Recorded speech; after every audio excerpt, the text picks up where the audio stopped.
to another episode of Drivers for Drivers. I'm Ken Cox. Today we've got Kenny Coons. Howdy. Behind the scenes we've got our now. Hello. And we are Drivers for Drivers. So we've got a new little setup going on right now. I'm going to try it out. Francis is off having some Mai Tais, enjoying that good beach weather. Left us here to work. He's doing honeydews. There's not much beach work. No beach work, all honeydews. Yeah. Francis, if you're listening, I hope you're doing well. We certainly do miss you around here. I hope retirement's treating you well. Speaking of beaches, the weather is about to turn. I think it's already done the turn. Yeah. Well, by the time this comes out, we've already got through our first, 7,000 and above is supposed to get sleet and snow. 14 hurricanes, 36 tornadoes. There's been a bunch. So speaking of hurricanes, and we'll dive into rates a little bit here too.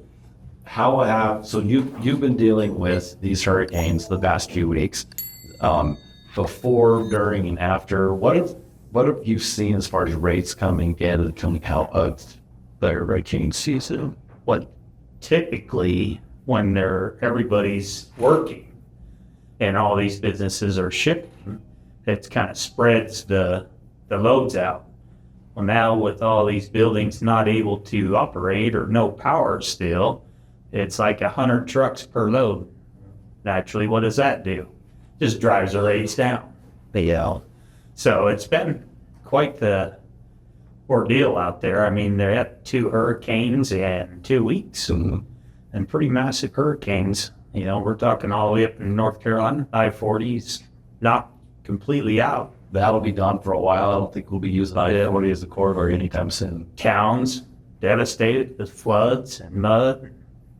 I think southern Georgia's, they're talking first of the year to even get some power back in some places. That's bananas.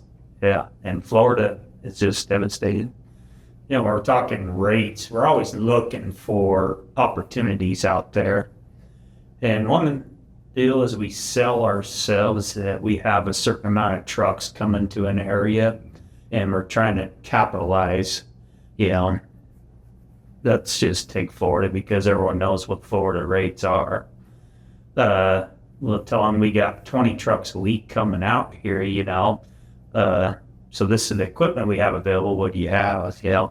So when we land something that's fairly good rates out there, we want to capitalize on it. So any help we can get in that matter, when those loads come available, there's a reason we're doing them. If you're looking on the boards, Sitting, you're making no sense. well, the problem with sitting is the rates don't change 1 day, 2 day, 3 day. I mean, these hurricanes are going to take months to get over with. So get in and get out as best you can. I know you guys have done a really good job in the office there, the planners, by getting drivers in there because we've got customers we take care of. We get a short hop out of there to get to better freight and then off you go. Any questions a driver has on any load, just call us. We'll walk you through what our train of thought is in putting that together. No one wants to run across the whole U.S. at a credit rate, No, so that if you end up having to take a credit rate to get to a better area, you want to make sure it's as short as possible. Those ghostly miles. We don't make money unless these drivers are making money. That's right. Yeah, so we're not wanting cheap freight either. No. If they don't make any money, we're definitely not making any money.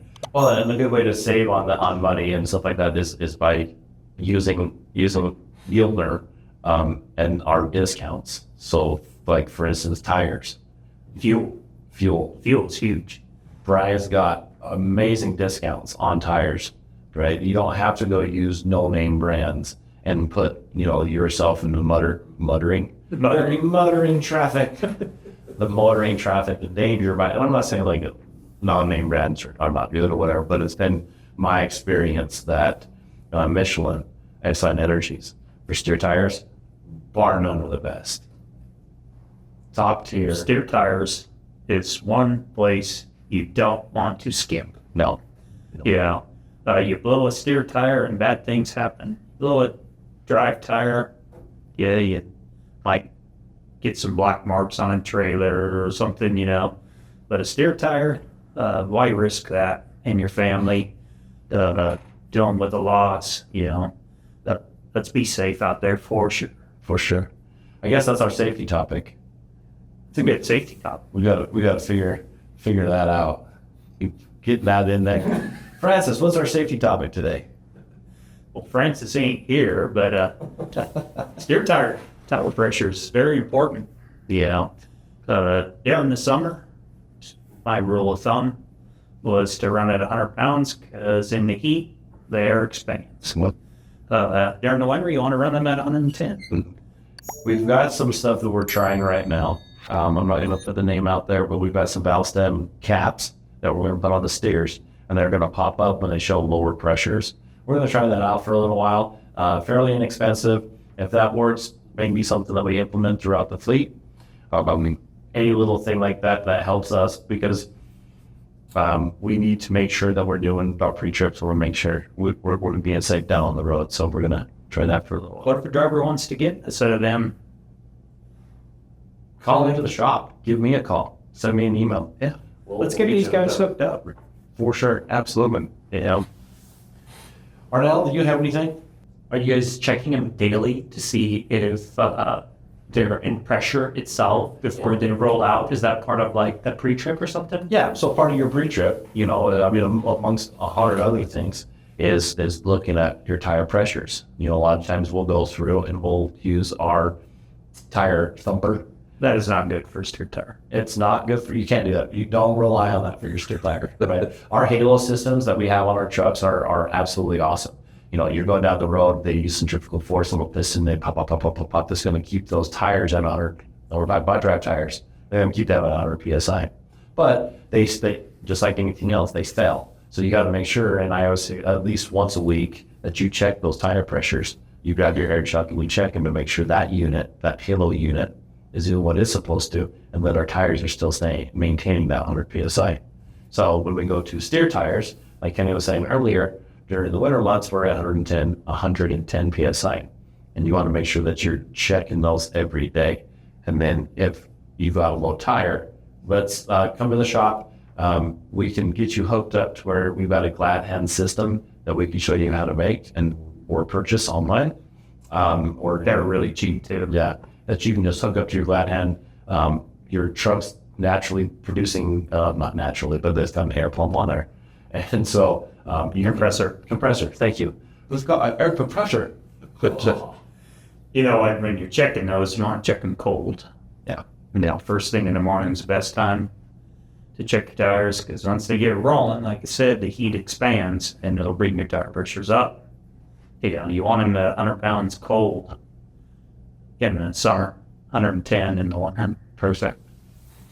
Did we answer to your satisfaction in that? Yeah, that makes sense. And then that also makes sense too. It's like when my tire's low in winter and I roll around, it's like, oh, everything's fine. That makes sense. Abnormal wear is not good on steer tires, so it might be an alignment problem. Could be. You wear an edge off, and naturally roads tilt one way. Yeah, we got that natural crown in the road there. Keep the water. Yeah.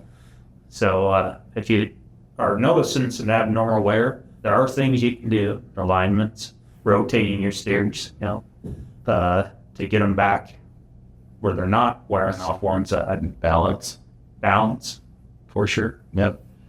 Air pressure, balance, rotation, shocks, and fifth wheel grease.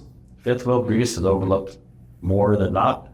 And that's as you're going down the road, if your fifth wheel's not greased, it's causing your trailer to go off one side, and it's creating a lot of friction and a lot more energy being used on those steer tires, and you're going to get a lot more scrubbing. It's a real thing. It really is. Especially with all the trailers we drop on hook anymore. As soon as you pull off from underneath the trailer, most of the time, you leave some grease. So every time we do orientation, I go out there and I do a road test.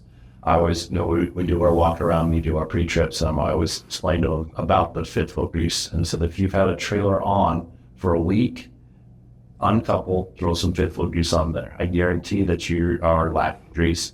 If you drop a trailer and you're picking up another trailer, you're going to be needing grease. So always, always, always fifth wheel grease will have the steer tires that we use. You should be getting 100 to 150,000 miles out of that. If you're not, I can guarantee it's because you're not doing fifth wheel grease. So that's a good sign. Yeah, good sign. I always carried the tubes. I didn't like the guns because pretty soon I couldn't squeeze the gun, you know? And then I've got the little pouches people have been using for forever. I didn't like the pouches. I don't feel like they didn't give enough coverage. You just smack the metal end of those tubes, go across the center. Yep, yeah. And lean back under, lift your, it's another thing. Drop your ear coming out, get under the trailer, lift your ear before you hook up, you know, or you just slide all the grease right off anyway. It's just throwing mud down the tube. Nothing worse than taking a shower and then getting grease all over new pants for the day. Ridiculous. Yeah. Got any questions before we wrap it up? No, It's did a pretty good job on this one. closing thoughts. You look very handsome today. I heard this deal that Flamin' Young mixed in with a bunch of burgers.